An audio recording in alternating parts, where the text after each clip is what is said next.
Hi, I'm Nicholeen Peck, and I teach all about parenting, relationship development, and self-government. And in this video, we're going to be talking about getting kids to obey curfew.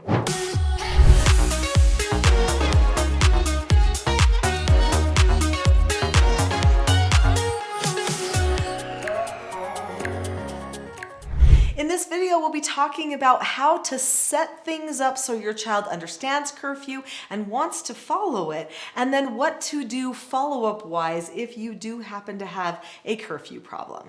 When a person learns self-government, that means that they plan ahead. And self-government is definitely a powerful principle for success. So how do you plan ahead for curfew? Well, there's certain things that you can teach your children ahead of time that make a very big difference. Now, for this teaching to stick, you definitely want to have a good, solid relationship with your child. So if your relationship with your child is struggling, then a lot of the teaching or skill development that you're trying to impart to the child just doesn't really attach well. In fact, it makes it much harder for them because they're emotionally attached to being oppositional to you. So make sure that you take the time to develop a good relationship and bond with them. This means that you've got to talk about other things besides behavior, other things besides what they should and shouldn't do, but instead have shared experiences together and talk about other meaningful things. Once you have a good relationship in place, then you're ready for a really good skill that makes not just curfew easier to obey, but everything.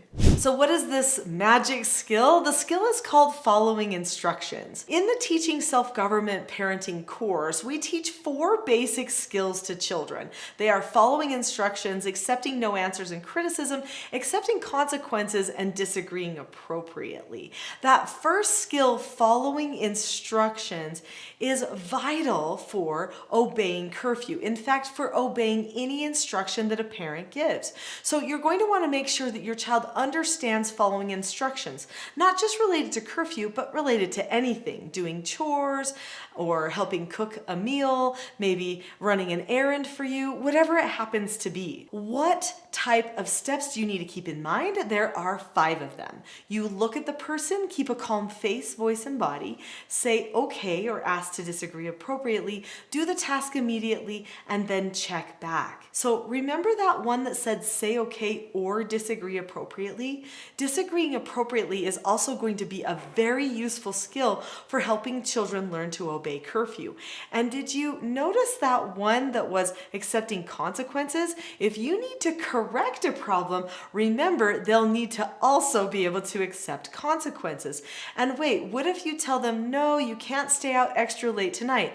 Then they might need how to accept no answers. So there you go. There are 4 basic skills, and those 4 basic skills are going to help you with any problem you might have related to curfew.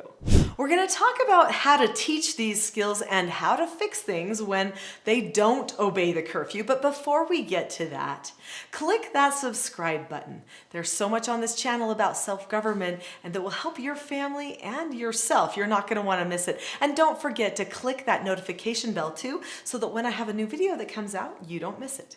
So before you ever allow the child to have that moment where they are in the time that they're going to have to obey curfew, you've got to have a talk ahead of time. So you've already strengthened that relationship and you're continually working on it. That's step number 1. Step number 2, you've taught them the 4 basic skills they need for success with anything that they're instructed to do or any no answer they might receive from you. So now what do? Now you say, okay, here's the situation with curfew. So we have a certain rule in our family that curfew is at this time. Maybe it's midnight, maybe it's 10. This depends on what age the child is and how you run things in your home. But you explain to them what the curfew is. Then you explain to them why that curfew is important. Be sure to give a why. And then explain how you're going to handle the situation if they do not obey the curfew.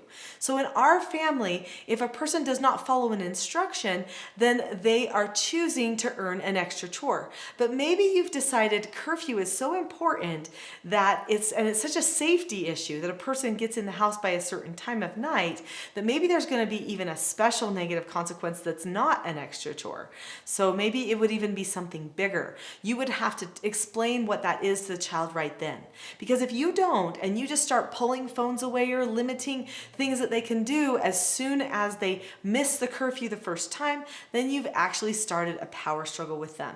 You don't want to be engaging in a power struggle with your child. You want to lay things out ahead of time so they know exactly what to expect. This makes things a lot better for you and for them because it decreases everybody's anxiety and increases predictability as well as consistency.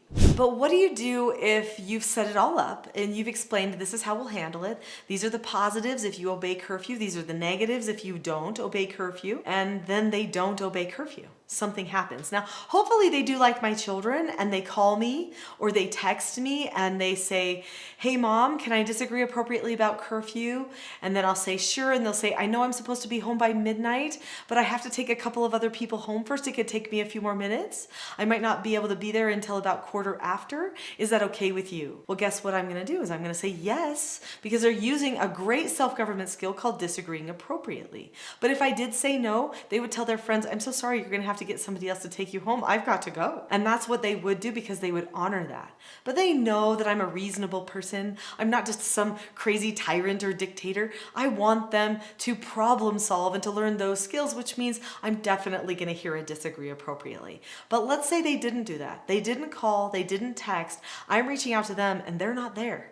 And they didn't come home. And it's way later and they finally show up. What am I going to do then? I'm going to do a correction, what I call an effective correction. I'm going to keep calm. I'm going to go through the steps of calmness, which I will talk to you about at the very end of this video. So I'm going to go through the steps of calmness for myself to make sure that I am calm. And then I'm going to describe the situation that happened. I'm going to describe the situation that should have happened.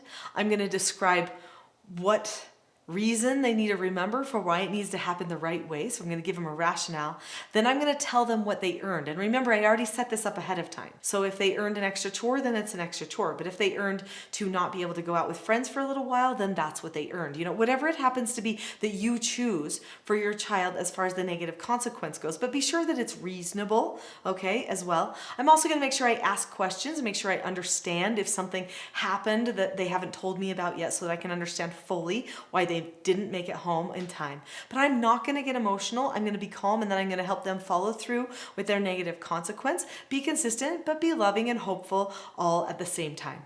So what about that calmness that I was talking about? Well, I have a whole skill set for calmness that I use to make sure that I'm in the right place emotionally, mentally, so that I can help my child handle the difficult moments, the moments of correction that may have a tendency to raise a little bit more emotion. I want to share those steps of calmness with you as well as much more. So I have a free toolkit. It's called the Calm Parenting Toolkit, and I would like to share it with you. This toolkit you can access by clicking the link directly below this video in the description section. If you click on that link right now, you'll get the Calm Parenting Toolkit for free. So click on that link now, learn more about calmness, start your road to self-government. I'll see you there.